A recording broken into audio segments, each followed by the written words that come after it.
ازيكم يا جماعه، عاملين ايه الاخبار؟ معاكم محمد زقزوق من زاك وركس دوت كوم. اهلا بيكم في درس جديد. درس النهارده ان شاء الله هنعمل الكلمه اللي انتم شايفينها ورا على الشاشه دي. الكلمه دي معموله بثلاث برامج: برنامج السينما 4 دي، وبرنامج الفوتوشوب، وبرنامج الافتر افكتس. هنعمل التكست نفسه 3 دي جوه برنامج السينما 4 دي.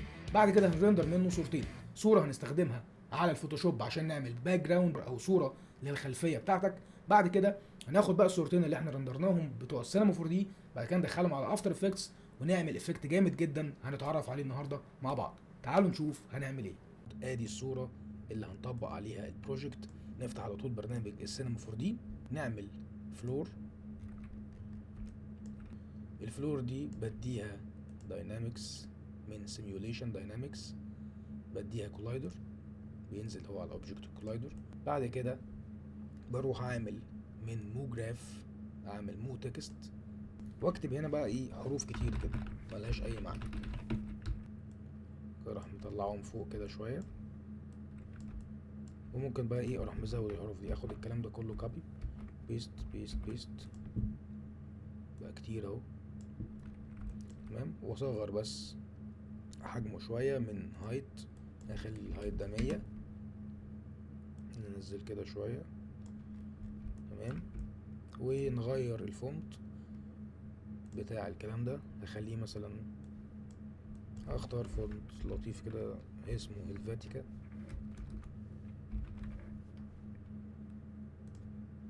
ميديم مثلا. تمام، فونت لذيذ، انا بحب اشتغل بالهيلفاتيكا بصراحه. واخلي الالاين بتاعه يبقى ميدل. بعد كده ادي التكست بتاعنا ده هديله rigid body من simulation dynamics create rigid body، وندوس بلاي علشان نتست الكلام ده. زي ما احنا شايفين كده نزل كتله واحده. فهدي هنا بس الفريمز اخليها 100 واطول كده. طيب اعمل ايه بقى علشان انزل الكلام ده كله ينزل حروف او ينزل متكسر؟ هاجي عند الريجيد بودي دي، اختار كوليجن، واخلي الانديفيدوال اليمنتس دي من اوف اخليها اول، ونيجي ندوس تيست كده بلاي علشان نشوف ايه اللي هيحصل. هنلاقي ان الحروف بتاعتنا كلها نزلت متكسره. جميل جدا. بس في عندي مشكله هنا بقى. المشكله اللي عندي هنا، انا على فكره بغير او بتحرك بالكاميرا في البرسبكتيف هنا عن طريق 1 و2 و3. 3 بتعمل لي روتيشن، 2 بتعمل لي زوم ان وزوم اوت، وواحد بتغير البوزيشن اللي هو اكس واي يعني، وده الزي او زوم ان وزوم اوت، وده روتيشن 1 2 3.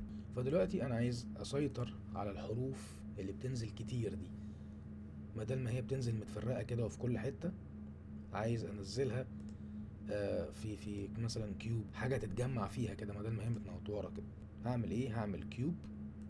الكيوب ده هاجي عند التوب فيو هنا، اكبر بس الكيوب ده شويه كده، خليه كبير شويه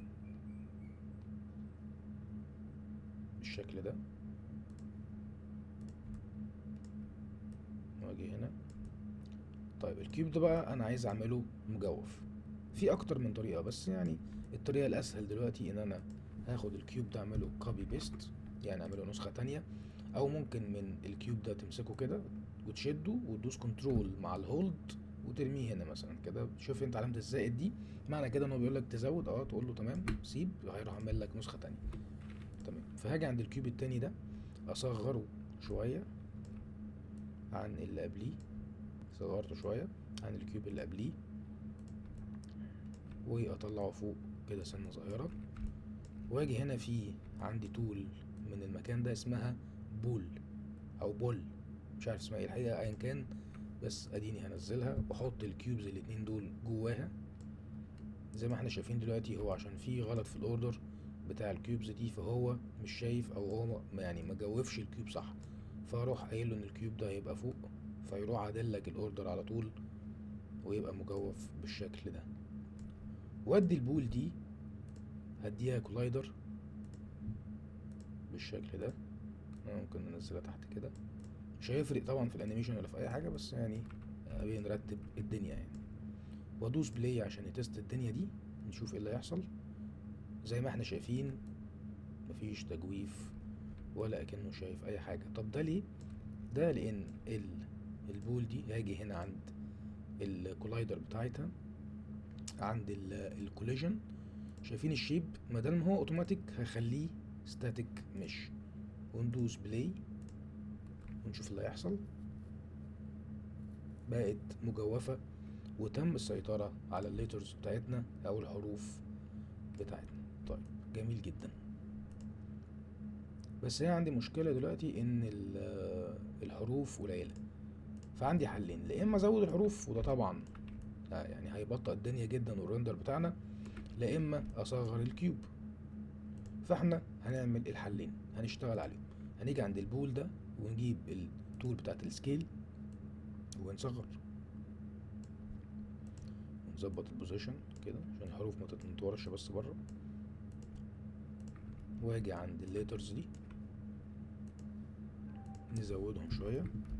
لكم على حاجة اسهل، ممكن نلغي كل الكلام ده نعمل له ديليت ونبدأ على نظافة. نعمل الحاجات دي كده على ايه، على نظافة اروق. ناخد بقى كل الكلام ده قبل ننزل تحت نديها بيست. كفاية كده ولا ايه؟ نديها واحدة كمان، انتر وبيست، ونطلع فوق التكست وندوس على بلاي علشان نعمل تيست.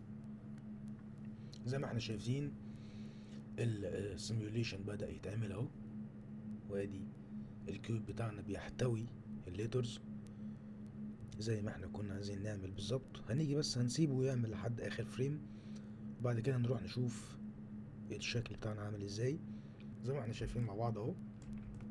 بس طبعا الايه الحروف يعني مرحلة شوية، ده علشان البرج اللي احنا عاملينه، برج الحروف ده احنا هنقلله شوية. نيجي هنا تحت نقلل الكلام ده شوية كده تمام، وننزل الاوبجكت بتاعنا لتحت شوية عشان ما يتنطورش، ونعمل بلاي تمام. نسيبه لحد اخر فريم لحد ما الحركة تستقر كده، ندوس ستوب نروح نشوف الشكل بتاعنا عامل ازاي. برضو تقريبا مرحل شوية، فممكن نصغر الكيوب بتاعنا شوية كمان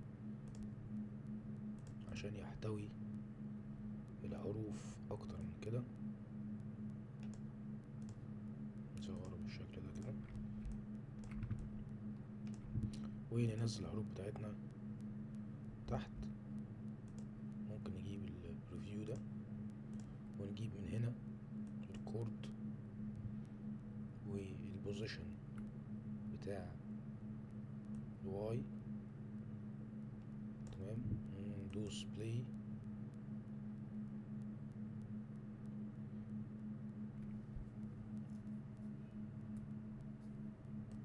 ونيجي نشوف كده البرسبكتيف فيو. نزود الفريمز بتاعتنا ل250 عشان ندي فرصة للحركة ان هي تستقر والحروف تملى الفراغات دي. انا حاسس بس ان الكيوب عايز يصغر شوية كمان، فنصغره من السكيل تول. وممكن نطول شوية الحروف بتاعته او الادجز دي، ندوس تيست او بلاي. تقريبا يعني هو ده اللي احنا عايزينه، فهو ده الشكل اللي عايزين نوصله في النهاية. ونيجي عند بقى الريندر سيتنجز، الاوتبوت نخلي الويتس 1920 والهايت 1080. ونيجي عند فيو ونظبط الفيو بتاعي كده، نزوم ان شوية، نظبط الايه الكادر بتاعي على الشكل ده، ونعمل كاميرا عشان نثبت على الشكل ده عشان لو عايز اعدل ولا حاجة الفيو بتاعي ما يضيعش او الكادر بتاعي اللي انا استقريت عليه في النهاية ما يضيعش. فاروح راجع للكاميرا تاني على طول، فيروح ايه جايب لي الشكل بتاعي. واجي بقى عند المو جراف اعمل مو تكست تاني، واجي عند الاوبجكت اغير التكست ده اكتب learn او ممكن اكتب اي كلمة تانية احنا عايزينها. واجي عند الفونت نختار الفاتيكا، نفس الفونت اللي احنا شغالين بيه، واديله الدبس اخليه 50، واجي عند الكابس اخليها فالت كاب، وخلي الكاب دي فالت كاب، 1 1 1 1 عشان يعمل التخانة للحروف بتاعة التكست. واجي عند الكورد واخلي الروتيشن بي دي اخليها -90، واطلع البوزيشن بتاع التكست ده لفوق عشان يظهر، خليه فوق الحروف كده، ونصغر الاوبجكت او التكست بتاعنا ده شوية لحد ما نشوفه مناسب، ونحطه في نص الكادر بتاعنا. انا بس عايز اغير الفونت ده، بدل ما هو ميديوم ممكن نخليه بالطول كده شوية، نغير يعني شكله شوية. انا بصراحة شكلها كده عجبني، يعني شكلها كده لذيذ والله. ايه رأيكم نخليها كده؟ ممكن نخليها كده، او ممكن نستنى شوية على الحركة لحد ما الانيميشن بتاع الليترز كلها يتجمع في النص ويملى الفراغ ده. نبدأ بقى نغير اللوك شوية. نيجي هنا عند الريندر سيتنجز، ومن افكت نجيب الامبيانت اوكلوجن، ونيجي عند الجلوبال illumination برضو نفعله، واجي عند الماتيريال ادوس هنا كليكين عشان اعمل ماتيريال جديدة. اول ماتيريال خالص هشيل الكالر والسبيكولر، وهاجي عند لوميننس هديها خليها وايت. ممكن من تكتشر اعمل جريدينت، واخش على الجريدينت اخلي التايب بتاعه سيركلر او اللي هو الدائري ده يعني. الاسود ده هخليه ابيض، واللي حواليه ده هخليه مثلا لبني شوية كده او مزرق حبتين كده، واديها للليرن. واعمل ماتيريال تانية اخلي لونها جراي كده، واديها ريفليكشن من تكتشر اخليه فنيل، واقلل البرايتنس مثلا 5، واخلي الميكس 3 كويس، وارميها للبول، وكمان هرميها للحروف بتاعتنا، ونعمل ريندر تيست. الريندر بتاعنا بدأ يخلص اهو، خد وقت يعني الى حد ما طويل، حوالي مثلا دقيقتين، وده كتير الحقيقة. طبعا عشان احنا حاطين الامبيانت اوكلوجن وحاطين جلوبال illumination، وكمان الماتيريال دي واخدة ريفليكشن، فعشان كده الدنيا تقيلة شوية، بس الشكل طبعا جميل. الريندر خد دقيقتين و41 ثانية، وادي الشكل بتاعنا النهائي اهو. هعمل بقى ريندر، هاجي عند ريندر سيتنجز، والاوتبوت هنا HD او فول HD زي ما احنا عملنا في البداية، واتأكد ان هنا الكرنت فريم عشان ما يرندرش الفريمز التانية. فانا هقول له ان الكرنت فريم يعني رندر لي الفريم اللي هو ال 198 ده بس، وهخليه يسيف على مثلا الديسكتوب هنا learn 3D text، وادوس سيف، وهخليها ترندر فوتوشوب PSD، وادوس شيفت R علشان يرندر. وبكده نكون خلصنا جزء السينما 4D. اشوفكم بعد الرندر في جزء الفوتوشوب. ووصلنا لجزء الفوتوشوب في درس النهارده. ادي الصورة بعد ما اتعمل لها ريندر من برنامج السينما 4D، زي ما احنا شايفين شكلها جميل جدا. تقريبا خدت وقت 11 دقيقة و42 ثانية. هنخش دلوقتي على برنامج الفوتوشوب، وهندخل الصورة عليه، ندوس في الحتة الفاضية دي، في اي حتة فاضية 2 كليك، ونجيب الصورة بتاعتنا اللي هي دي، وندوس كنترول 0 على الكيبورد علشان يعمل لي فيت للصورة بتاعتي. الزيرو اللي هو القوس اليمين، ونيجي هنا عند اللاير ده ندوس 2 كليك علشان نانلوك اللاير ده، ونيجي عند لاير نعمل نيو ادجستمنت لاير، ونختار كيرفز، نقول له اوكي، ونزود شوية، نعمل شوية color correction بقى، نديها شوية contrast. طبعا الكالر كوريكشن ده يعني راجع بقى لذوقك، بالذات لو انت بتعمل باك جراوند لنفسك او كده. نقعد نعمل شوية color correction لحد ما نوصل للشكل اللي احنا نفضله او اللي احنا نحبه يعني، زي كده مثلا. ونجيب الريد channel نقللها شوية مثلا، والجرين تمام.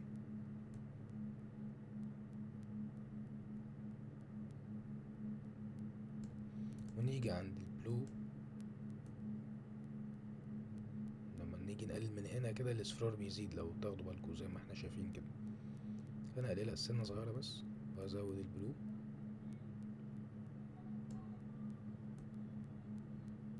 ونشوف الفرق بين قبل وبعد، ادي قبل وادي بعد.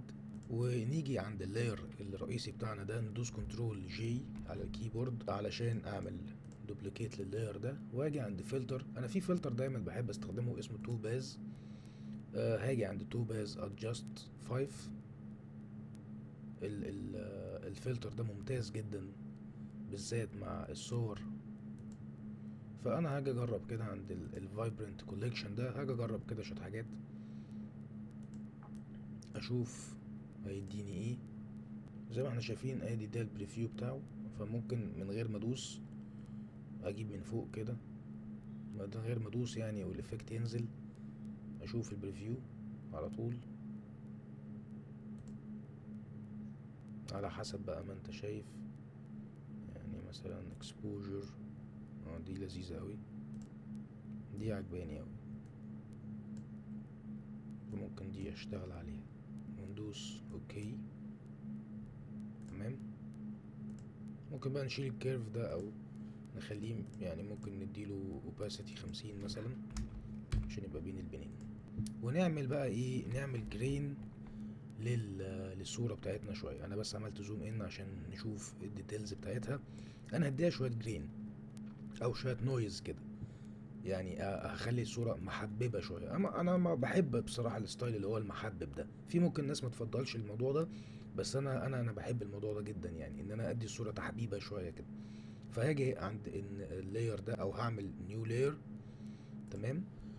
وهاجي عند الكالر اختار البلاك اخليه اسود، واجيب البينت باكيت تول واروح دايس هنا فبقت سودا. وارجع عند السليكشن تول اجيب فلتر، واجي عند النويز اد نويز، واجي عند المونوكروماتيك دي ادوس عليها. واخدين بالكم من الاختلاف؟ هو كده في الوان، فانا لما ادوس على التشيك بوكس ده بيبقى خليها ابيض واسود، وانا عايزها ابيض واسود. واصغر حجمها شويه، خليها مثلا 10 الاماونت بتاعتها، وادوس اوكي. واجي عند اللاير بتاع النويز ده اخليه سكرين، واقلل الاوباستي بتاعته شويه، اخليها مثلا 35. حلو جدا. وادوس سيف، فهيسيفها لي على نفس الفايل. هايل اوي. بكل بساطه ده جزء الفوتوشوب. عملنا شويه كولر كوركشن. اشوفكم في جزء الافتر افكتس والحركه اللي احنا هنعملها على الصوره دي. يعني جزء الافتر افكتس هناخد الصوره دي كده وهنعمل لها حركه على البرنامج. بس قبل ما نعمل ده هنخش تاني على برنامج السينما 4 دي نرندر صوره تانية. هقابلكم في الجزء اللي جاي. ووصلنا للجزء الثالث والاخير في درس النهارده، وهو جزء الافتر افكتس. هنعمل بس ريندر للبروجكت بتاعنا، بس من غير الحروف اللي هي الجانبيه دي او الحروف اللي في اللي ورا دي. وهتعرفوا ده ليه لما نخش على الافتر افكتس. فهنلغي الاوبجكت او اللاير بتاع الحروف دي، وهنعمل ريندر للبروجكت بتاعنا ونسميه مثلا 2. وندوس شيفت ار على الكيبورد علشان يرندر الصورة. طبعا مش هتاخد وقت كبير، خدت تقريبا 45 ثانية. وادي الصورة بتاعتنا اهي. ونخش على برنامج الافتر افكتس ونعمل امبورت للصورتين بتوعنا اللي احنا عملنا لهم ريندر. وندوس امبورت، نجيب اول صورة ونحطها في نيو كومبوزيشن. بعد كده نعمل كاميرا من لاير نيو كاميرا، ونخلي مثلا الكاميرا بتاعتنا 24 ملي. اوكي. هنا بيقول لك ان مفيش عندك 3D object، فانت بتقول له اوكي ماشي مفيش مشكله، وبتيجي هنا اللاير ده تحوله 3D. بعد كده بننزل الفوتج التاني او الصوره التانيه. هو بس التايم لاين بتاعنا كبير شويه 46 ثانيه، فانا هاجي عند كومبوزيشن واختار كومبوزيشن سيتنجز، واجي عند الديوريشن هنا واخليها مثلا 10 ثواني، واخلي دي 0 1، وادوس اوكي. واجي عند الكاميرا وادوس بي على الكيبورد علشان اجيب البوزيشن، واجي عند الستوب واتش دي وادوس الت مع الهولد وادوس على الستوب واتش علشان اكتب اكسبريشن، واكتب هنا ويجل وافتح قوس نص، بعد كده كوما 25 واقفل القوس. الاكسبريشن ويجل ده هو المسؤول عن الاهتزاز بس في البوزيشن زي ما احنا شايفين كده. بعد كده اروح جايب الار او الروتيشن بتاع الكاميرا، ادوس ار على الكيبورد. الاكس والواي والزي هنعمل نفس الاكسبريشن اللي فات، بس هنقلل القيم بتاعته شويه. يعني مثلا اخلي الاكس ادوس هنا الت على الستوب واتش، وبعد كده ويجل وافتح قوسين واخلي مثلا 0.2 مثلا، واخد الاكسبريشن ده كوبي، واجي عند الواي روتيشن الت على الستوب واتش، بعد كده اروح كاتب الاكسبريشن برضو واقلل مثلا القيمه اخليها 0.1 واجي عند الزي روتيشن نعمل نفس الكلام واخلي هنا مثلا 1، واشوف النتيجه بتاعتي كده بدات تتهز، وادوس 0 على الكيبورد عشان اعمل ريندر بريفيو علشان نشوف وصلنا لفين. لذيذه جدا، بس هي ممكن تكون الحركه كتير شويه، فاحنا هنيجي هنا عند الكاميرا ندوس يو على الكيبورد عشان نجيب كل الاكسبريشنز بتاعتنا، واجيب الوجل بتاع البوزيشن اخليه 2 وهنا مثلا 15، وادوس 0 على الكيبورد علشان اشوف الريندر عامل ازاي. الحركة قلت شوية، ممكن اقللها شوية كمان، نخلي ده مثلا بدل ما هو 15 نخليه مثلا 6، وهنا 1، واخلي الاكس روتيشن مثلا 1 برضو 1. نقلل على قد ما نقدر، انا عايز حركة تبقى خفيفة بس ما تبقاش كبيرة. يعني زي ما احنا شايفين مع بعض ان الصورتين بتوعنا فيهم اختلاف في الكالر كوريكشن، علشان طبعا الصورة التانية اللي احنا رندرناها دي ما عملناش ليها اي كالر كوريكشن خالص على الفوتوشوب. فانا هفتح برنامج الفوتوشوب وافتح الصورتين، ادوس كليكين كده واجيب الصورتين دول وهعمل نفس الافكتس اللي انا عملتها على الصورة الاولانية على الصورة التانية علشان يديني نفس الكالر كوريكشن. اخد النويز اللي انا عملته والكيرفز كمان، اروح مدخلهم هنا كده على الصورة التانية دي بالشكل ده، واجي عند اللاير ده اعمل له انلوك، بدوس عليه كليكين وبعد كده اوكي، واعمل له دوبليكيت من كنترول جي علشان احط عليه الافكت بتاع توباز اللي احنا حطيناه في الاولانية اللي هو توباز ادجاست 5، واجي هنا اقول له لاست يوز سيتنجز فيديني نفس الافكت، وادوس اوكي وادوس سيف. ونيجي هنا عند الافتر افكتس طبعا هيتغير على طول، احول اللاير ده 3D عشان يفضل متحرك مع الصورة بتاعتنا. جميل جدا. زي ما احنا شايفين طبعا ان الدنيا فرقت، لان الصورة دلوقتي او الصورتين دول بيتحركوا مع بعض، ففي فراغات طبعا حصلت عشان الوجل اللي بيحصل في البوزيشن وفي الروتيشن. فنحل ده ازاي؟ هنيجي هنا عند السيرش في الافكتس اند بريسيتس ونكتب موشن تايل، ونحط الموشن تايل ده على الصورة دي وكمان على الصورة دي، وندوس على الشيك بوكس بتاع الميرور ايدجز ونخلي دي مثلا 130 130، ونيجي هنا كمان ندوس ميرور ايدجز 130 130، فتلاقي ان الايه الحواف بتاعتك اختفت ومش باين منها اي حاجة.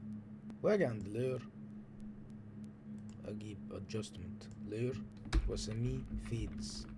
يعني ايه فيدز؟ انا كل اللي انا هعمله فيد ان وفيد اوت.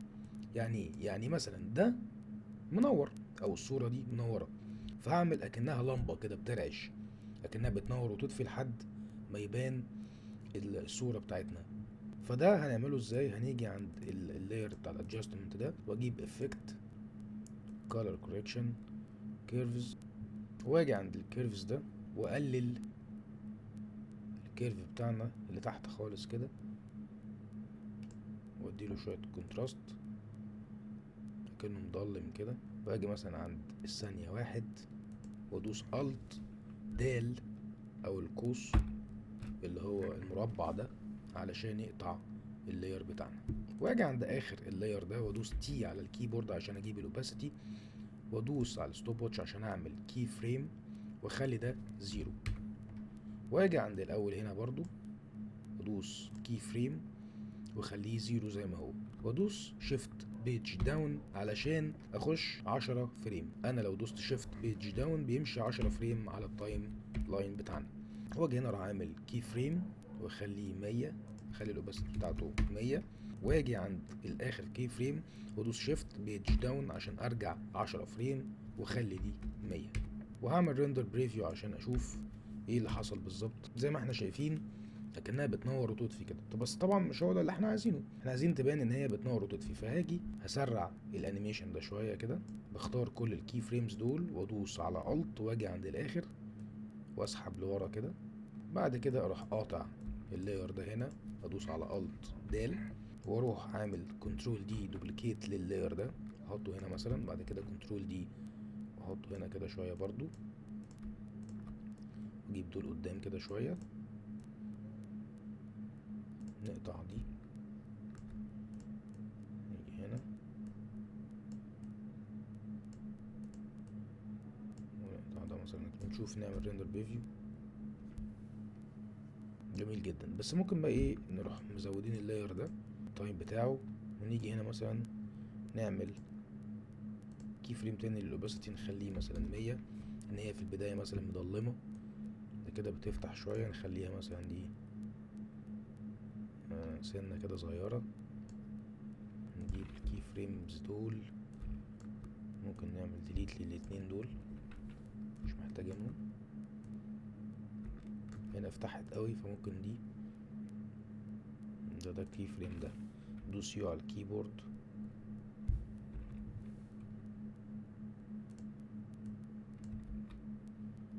ونخلي ده مثلا نزوده شوية كده، ونزود اللاير ده، نشيل الكي فريمز دول كده، نخلي هنا 0 ونشوف الريندر، ندوس 0 على الكيبورد. جميلة جدا. بعد كده نخش بقى ايه نعمل فيد للصورة دي على كلمة ليرن لوحدها عشان نركز عليها لوحدها. نيجي عند اللاير ده ندوس تي على الكيبورد ونعمل كي فريم، نيجي هنا مثلا تاخد لها ثانية ولا حاجة ونخلي الاوباسيتي 0 علشان تفيد بالراحة كده. نزود التايم لاين بتاعنا لحد 5 ثواني وندوس ان على الكيبورد عشان نقفل هنا، ونيجي نجرب كده ريندر بريفيو.